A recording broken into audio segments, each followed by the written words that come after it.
ngenda kuyigiriza the art of ignoring a woman. Zino technique ziri so manipulative era zikola ku buli mukazi yenna.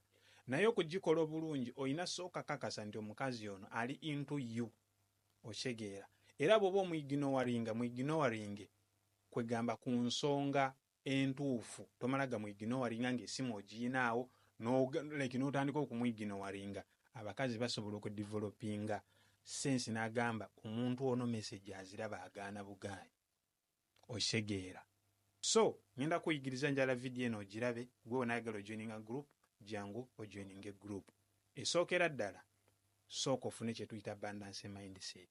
Abundance mindset okusinziira oyinza okuba ng'olina omulimu gw'okola ogw'okuba bifaananyi. Bring a lot of women into the picture. Otegeera. Kola emikwano eri abawala abalabika obulungi.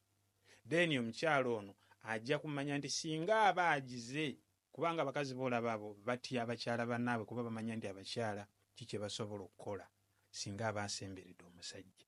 Kati ajja makinga sure nti ayagala buli kaseera akuweewe. Ne nkugambye kakasa nti omukazi ali into you.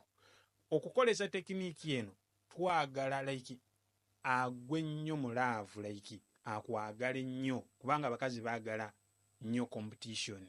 Aba ayagala afuna omusajja oyo abakazi bonna kati bali bonna baalaba emikwano gyo aba akimanyi nti nabo bakwegomba oba naawe obaagala. Kati aba ayagala abalumye nti ye yakuyina bw'ofunira abundance mindset. Otegeera. Tokikola nti oba omulumye oba nenti olaga nti onyumya nabo oyina enamba zaabwe, you can take pictures with them. Naye nga bw'obeera naye mulage nti omuyina.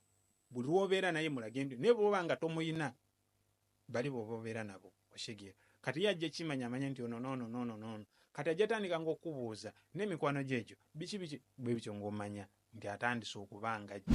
Namba 2, lekerawo okutextinga. Otegeera. Eno tekiniiki bw'ogikozesa omukazi ajja kubanga simple. Ajja going crazy. Ajja kubeera nga simple. Lekerawo okutextinga randomly ebitaliimu. Text only for a purpose. Otegeera. Kuba tosindika message nyingi. Like teweemanyiza nnyo bayitha kubanga omukazi omusindikira message nnyo. Kuba essimu mwogere ku kintu kiggwe. Ye ne bw'abanga akusindikidde message ddamu short message zo zina kuba ntono kuzize. Otegeera. Ate twala ne ku biseera aso okusindikira message mukubire. Kiriwo ekiti mukubire oba omubuuzaako oba omuyita ku date only for a purpose. Tobeeraawo ng'olinga ddiikuula oliawo tolina byakola ne mudda mugundi message no like weemanyiza okuba n'omuntu yogera naye kijja nakuyamba otegeera muntu ono kikaaki. Nsonga namba 3, yogera n'omukazi singa aliikinga out. Tegeera. Tomunoonya. Tomunoonya. Yogera naye singa aba aliikinze out. Only that. Baba aliikinze out, talk to her. Tobeereyo ng'omunoonya mbadde eno nga ndowooza toli bulungi, mbadde eno omutima ne gunnuma, mbadde eno nkola bwenti, ojja omuyiga. Si gwe amuzaala omulabi bukulu. So buli lw'obanga yazze kijja tandika muye muli eri okwebuuza naye gaayo ono lwaki nze tannoonya, lwaki ye takola bw'ati, lwaki tali. Kubanga n'abakazi tekiniiki eyo bagikozesa ng'omukazi ye takukubira naye nga bw'omukubira akwata. Oba otegeera. Match the energy. Lekeraawo naawe. Otegeera. Naye bw'obanga okimanyi nti obadde mwakatandika talk to her when she reaches out. Obaana bagamba nti abakazi tekiniiki gyakukolako naye esobola omukolako eyo ennyini. Be ready okumakinga sure nti oba omuluzinga nti kubanga olina okugenda okukomitinga ku mukazi oyo nga naawe okikakasa nti omukazi oyo akulimu. Kyenda. Si bino mbu leka mugire deni ajja kunja gw'ogenda okubanga gwamenyeka.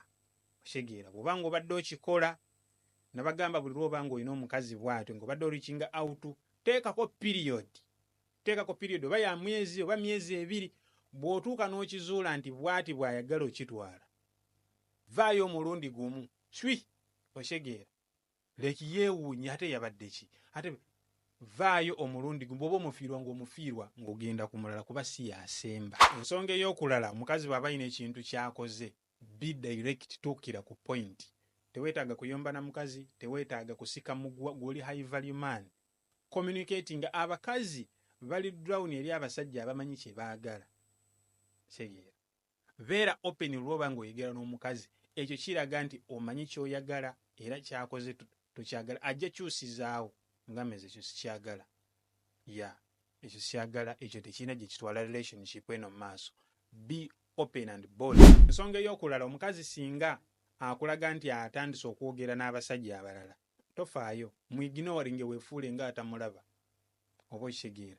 Kuba aba ayagala agezeeko kusitula alabe nti oba oyinamu ku bbuba biki. Kati singa omwignoringa ajja swala yekka, ojja kulaba nga avaayo oba okitegeera.